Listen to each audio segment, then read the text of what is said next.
Regresamos al tercer bloque de Sin Filtro. Vamos directamente a los mensajes que envía la audiencia, que alimenta este foro de discusión con la etiqueta SF Enojo Jimmy. Dice: SF Enojo Jimmy, perdonen, pero los medios han de ser una carga adicional para cualquiera. ¿No han pensado si realmente suman o restan? Una pregunta hacia los medios de comunicación también.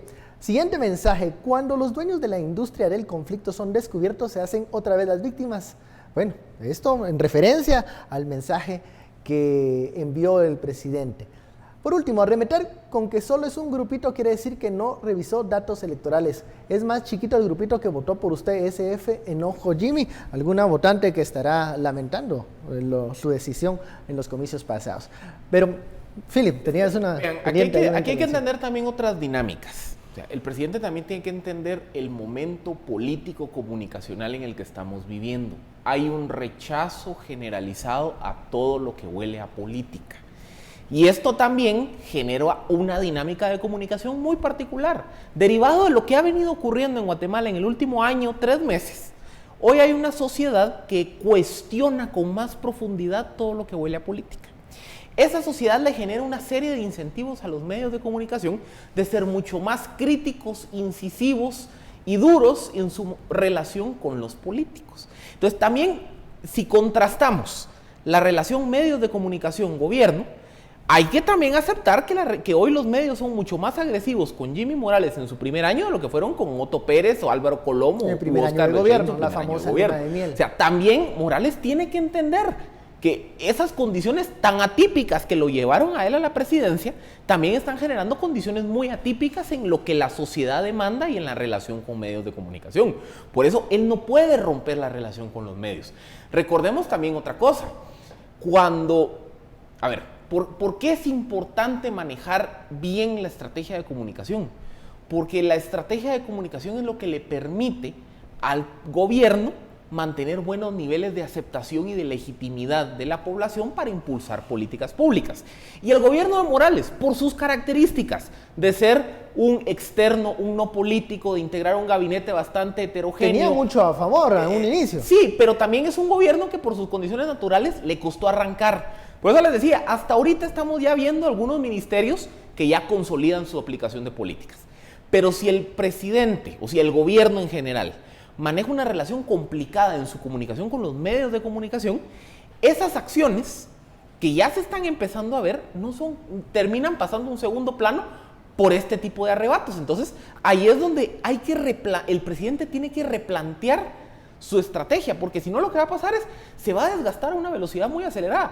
Y ojo, Otto Pérez Molina, recordemos que manejó una estrategia de comunicación, pues yo diría bastante efectiva en los primeros 2 años. Y tenía una relación de popularidad bastante alto. Aceptable. Cuando entra en conflicto con los medios, sobre todo cuando los medios le empezaban a cuestionar temas de falta de transparencia y de corrupción, la legitimidad de Pérez Molina y el Patriota se empezó a caer a pasos acelerados. Por eso les digo, recordemos, vivimos en un momento político en donde la comunicación es clave. Como decía Estuardo, es un asunto, la percepción pesa más que las acciones. En este momento político, Estuardo, donde muchas veces la credibilidad es algo que se debe, sobre todo, guardar como un tesoro, si uno es alguien que se dedica a la política hoy por hoy. Cuando vemos al presidente que da una declaración, sale con un anuncio y luego a los 2 días dice que ya no da marcha atrás, eso también está minando la credibilidad del mandatario. Es el activo más grande.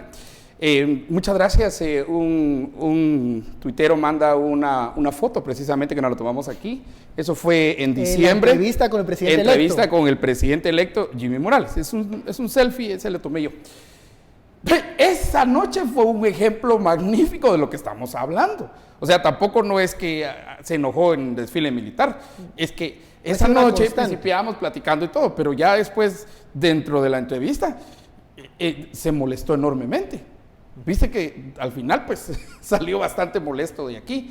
Y ahí fue donde después, comentando ya totalmente fuera de cámara, dijimos, ojalá que no sea, no había asumido, ojalá que no sea así, pero vimos que no ha cambiado. Problema central del presidente es que el presidente es el que quiere salir en las cámaras y quiere hablar y quiere dar soluciones para todos. Quiere jalar hasta su secretario hasta su vocero y ponerlo a declamar poemas. Ahí estaba declamando poemas don Heinz algo. Y eso no se hace, señor presidente, eso no se hace. Pero cuando habla el presidente, ¿quién más va a hablar? El presidente lo que tiene que generar es círculos de comunicación, que cuando el círculo 5 de comunicación cae, entonces entra a batear el 4, y cuando entra el 4 entra el 3, y cuando entra el 3 cae el 3, entra el 2, y cuando ya cae el 2, pues eso ya pasó tiempo, entonces entra el presidente. El presidente no es el primero que habla en cualquiera de estos temas, el presidente es el último que habla. Por supuesto que los medios vamos a buscar hablar con el presidente, así es, pero por eso el presidente tiene que, como en seguridad, tiene que construir sus círculos de comunicación, y eso no los ha hecho, o sea, no tiene dónde rebotar. Entonces, una vez habla él, ya nadie más va a hablar. ¿Quién va a hablar? ¿Quién podría ser ahí un círculo número 2? Sería Jafet y ese anillo de alacrancitos que tiene Jafet. Un círculo 3 podrían ser ministros, viceministros, un círculo 4 directores, un círculo secretarios, por ejemplo, cosas así. En este caso particular de hoy, hubiera sido interesante que se expresara el ministro de la Defensa o el secretario de la Paz. Exacto. Que serían quienes son pertinentes. Y ellos tienen información más exacta del tema, por ejemplo, y entonces el otro tiene tiempo para leer, para informarse, para pedir asesoramiento. Si que el presidente pide asesoramiento es lógico, es correcto, así se hace. Los presidentes ni las presidentas lo saben todo. De hecho, decías que era medianamente lo de Otto Pérez, pero ¿qué hacían ahí? Lo que hacía Otto Pérez era lanzar a Roxana Valdetti. Ella era la que sufría el desgaste. Era la que sufría el desgaste. Y otros, y Sinibaldi o lo que sea. Y justamente ese era el punto que iba a llegar ahorita. Si se dan cuenta, ¿quién ha sido el gran ganador de toda esta dinámica? El vicepresidente Jafet Cabrera. Que tiene una política diferente. Porque ya no puede decir él nada. Él tiene una política diferente de comunicación y si se dan cuenta, él tiende a manejar los tiempos de su comunicación. Cuando el vicepresidente se comunica, lo hace desde el palacio, él pone el tema, él pone los tiempos y demás. Y si se dan cuenta, aquí se está dando la dinámica inversa del gobierno pasado.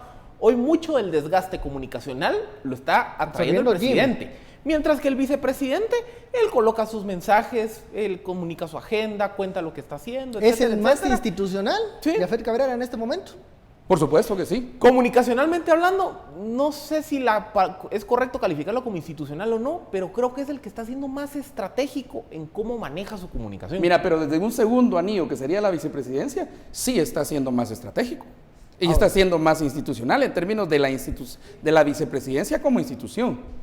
Ahora, quien le esté diciendo al presidente que salir en cámaras frecuentemente, ir al mercado, hacer el recorrido, es algo, que le, que le va a incrementar la popularidad. No, eso va a generar un fenómeno que en comunicación se llama saturación, y este es un fenómeno inverso, en el cual cuando ya hable dentro de 3 o 4 meses, es como oír llover, no va a causar ningún efecto. Por eso hay que dosificar la comunicación, y eso se hace a partir de los mensajes claves construidos para que él salga. Y por eso, ¿cuál es mi primer consejo? Mi primer consejo, sáquelo. Yo creo que sáquelo de la presencia pública. Que no sea para entrar en conflicto con la prensa, sino para comunicar un mensaje. Y recordemos algo, y es que esto es un tema que está medido de la sociología política del guatemalteco. A los guatemaltecos, como la mayoría de latinoamericanos, ¿qué nos gusta? Nos gusta primero un presidente que se muestre en control de las cosas. Nos gusta un presidente que transmita sensación de autoridad y de seguridad. Nos gusta un presidente que sepa controlar el entorno en el que se mueve. Y por eso les digo, eso está corroborado. Si ustedes ven mediciones de por qué en su momento los presidentes salen bien evaluados o mal evaluados, siempre los temas de percepción es porque gobierna, manda, transmite seguridad, comunica. Es el líder. O sea, es un tema en donde, por eso les digo, es una cultura muy presidencialista. O sea, nos gusta ver la figura unipersonal que toma control de su entorno y dice vamos a hacer A, B, C o D. Y la evaluación por resultados viene hasta después. ¿Por qué les menciono esto? Porque el presidente tiene que entender el entorno en el que estamos, el tipo de sociología política que tiene la sociedad guatemalteca. Y entonces, que un asesor le diga eso. Sí, y ahí es donde otro tipo de cosas. Vean, y que lo escuche. Es que vean, por eso las comparaciones, cerrando, las comparaciones son odiosas. Pero quien supo manejar muy bien esa dinámica sus primeros 2 años fue Otto Pérez. Otto Pérez mantuvo 2 años su comunicación de candidato y por eso sus niveles de popularidad se mantuvieron altos. Fue hasta que entra en esa dinámica de roces con los medios, cuando le empiezan a cuestionar los temas de corrupción y transparencia, que eso se vino así. Bueno, y estamos hablando que ahorita 6 meses y bueno, el desgaste para el presidente Morales es bastante fuerte. Bueno, terminamos esta media hora, se nos fue la media hora con el análisis de SF Enojo Jimmy. Muchísimas gracias, Estuardo, Philip, y a usted muchísimas gracias por mantener su sintonía acá con Sin Filtro, el espacio donde usted saca sus propias conclusiones. Feliz noche, nos vemos mañana.